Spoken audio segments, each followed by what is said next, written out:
अलावा मैंने युद्ध के बारे में बतलाया था।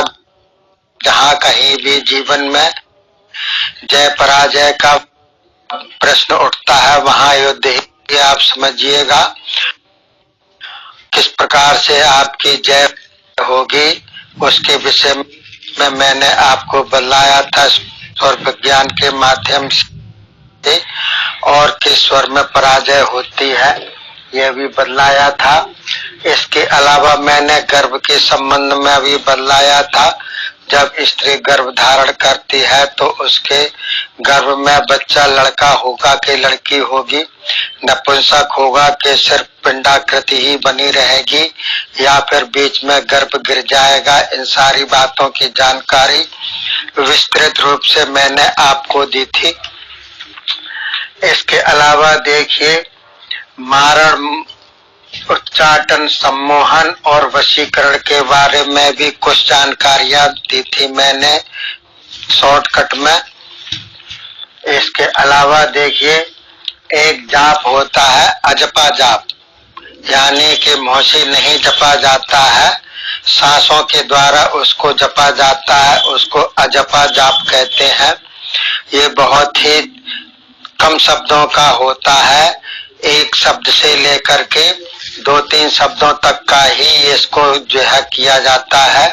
जैसे ओम का जाप करना, अजपा जाप में ओम नमः शिवाय का पंचाक्षर मंत्र का जाप करना, ओम शिव या राम राम कहना, या और भी कोई भी जो भी आपके इष्ट देवता हैं उनका आप शॉर्टकट में उच्चारण कर सकते हैं सांसों के द्वारा मन ही मन में, और आप अपना काम भी करते रहिए और अजपा जाप भी करते रहिए। ये इसमें विशेष बात होती है। इसमें कोई ये नहीं है कि रात में ही किया जाए या दिन में ही किया जाए या सोते समय ही किया जाए, कभी भी आप कर सकते हैं सांसों के द्वारा, किसी को पता भी नहीं चलता है और आप अजपा जाप कर सकते हैं, उसका भी आपको फल मिलता है।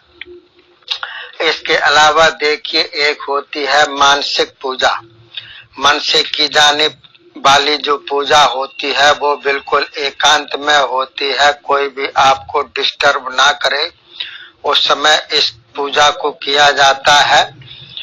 और इसके अलावा मन से किया जाता है, मन से किसी भी प्रकार की आकृति बनाई जा सकती है, पूजा सामग्री बनाई जा सकती है, किसी भी प्रकार की माला, किसी भी प्रकार का भोग लगाना हो तो मन से आप उसका ध्यान कीजिएगा। ध्यान का इसमें ज्यादा महत्व होता है, वो एकांत में ही होता है।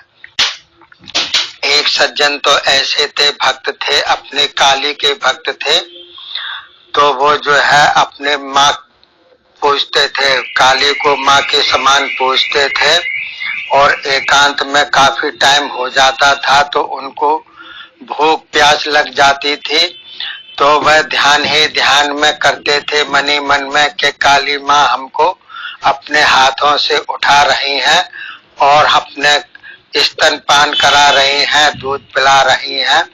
ये वो मानसिक पूजा करते थे। और ऐसे ही एक शंकर जी के भक्त थे, उनको ये डर लगा रहता था कि कहीं मैं रात में सोते समय जो है ना टपक जाऊं, तो वो क्या करते थे, मन से ही ध्यान करते थे सोते समय कि वह शंकर भगवान जी बैठे हुए हैं ध्यानावस्था में, पद्मासन पर बैठे हुए हैं और उनके पैरों के ऊपर हमने अपना आसन बिछाया हुआ है और सो गए हैं। तो वो उनको बहुत अच्छी नींद आती थी, क्योंकि वह बिल्कुल निर्भीक हो जाते थे, क्योंकि शंकर भगवान जो होते हैं मृत्यु के देवता भी होते हैं, उनको ये पता था और सब सर्वविदित भी है कि शंकर भगवान जो है मृत्यु के देवता है, मृत्यु को ही वो हरते हैं। वैसे तो उत्पत्ति करता भी है, भरण पोषण करता भी है और मृत्यु करता भी है, ये तीनों ही काम उनके अंतर्गत आते हैं।